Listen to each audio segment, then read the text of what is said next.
আমি আমার লাইফের একটা ছোট জার্নি আপনাদের কাছে শেয়ার করি। সেটা হচ্ছে আমি অনার্স রানিং থাকা অবস্থায় দেশ ত্যাগ করি, প্রবাসের মাটিতে পা রাখি। সো আমি প্রবাসের মাটিতে পা রাখার পরে বুঝতে পারি যে অ্যাটলিস্ট আমার উচিত ছিল যে এসএসসি এক্সামটা দেওয়ার পরেই প্রবাসের মাটিতে পা রাখা।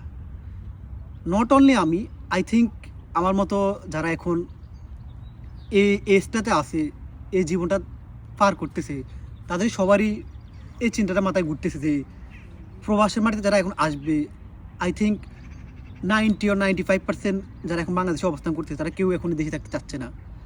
কারণ এখন আমরা এইম অর্থাৎ লক্ষ্য বলতে যে বিষয়টা বুঝি বা ফিউচার বলতে যে বিষয়টা আগে বুঝতাম, এখন এই জিনিসটা আর নেই।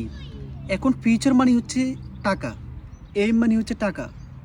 যার কাছে টাকা আছে, যে একটা ভালো পজিশনে আছে, এটাই তার জন্য একটা ফিউচার, প্রত্যেকটা মানুষের জন্য।